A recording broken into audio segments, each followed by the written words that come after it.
Hey everybody, Big here, EMD. Excuse me. Bit cold today, so excuse my cough. All the wiring's been done on this car here, so this is part 3 of the actual engine swap. As you can see, I've got the coolant here. I ran the car before for about half an hour. I've changed the oil, brought a new filter. Just run everything back to normal now, so all the wiring back to the ECU here, the battery, all the power cables here, right there, marked properly, reroute everything underneath here. I've started the motor up, ran it for half an hour. There's no oil leaks, there's no coolant leaks, so I'm really happy with this second-hand motor. So, but before I had to swap all the spark plugs from the old one, and the ignition coils, the actual breather pipes, some of these. Whatever I saw was better on the old one than the actual second-hand, the original motor. I transferred that one onto this motor, second-hand motor here. So it's looking good now, looking really good, really close. So I've got to show you what I'm doing next. When I do an engine swap, I don't just swap the motor and then give the car back to the customer. What I do is I test all the electrical circuits, like the solenoid there, the release solenoid, that one there. I test the charcoal canister. So you got a special test to do on that one there. You gotta use and after that, see, I gotta use a special tool to test that. It's a common problem with the actual VW. About those two parts there. After that, I've got to go through the subframe. See here, see that picture here? See all those bolts here? I had to look up the actual subframe suspension, and you got to go through every single bolt, and it has to be torqued to a specific torque.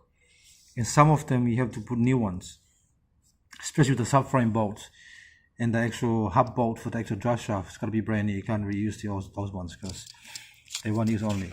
So as you can see, a lot of stuff you got to go through and a lot of adjustments.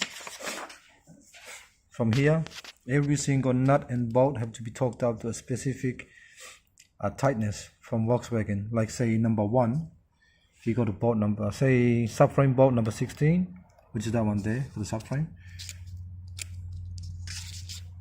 And you go to number 16.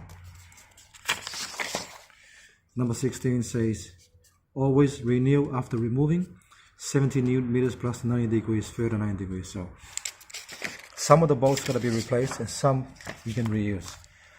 But majority of the time, the subframe bolts and the drive shaft hub bolt have to be replaced. So it's a lot of things you got to do, like say exhaust. Even that one there has to be torqued up to 30 Newton meters. On the steering rack. I've got to, when I finish doing the actual engine, when I install the engine and the car running, that's just half of the job. The second half of the job is actually torquing everything up to the specified torque from the actual factory, and you got to have the manual to actually do the job properly. And after that, I've got to get the scan tool and hook it up to the car. Hook it up to the car. And once you get the scan to hook up to the car, and then you got to actually use the actual scan data to activate every single solenoid and every single switches on this motor to make sure they are working according to the actual tolerance on the actual scan tool will tell you. And after that, then I'll do an AC regas. Then I'll put the actual wiper rubbers and all this top part on and underneath, and then go for road test.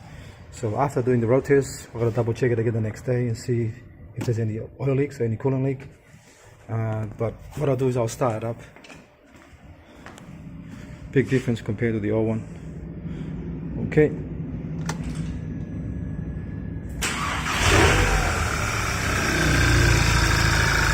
So now the motor is working now, running. I got coolant here, still there. There's no coolant leak underneath the car.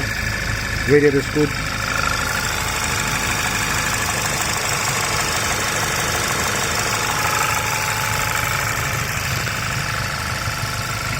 So this is part 3. I'll do, once I finish everything back together, I'll do another video of part 4.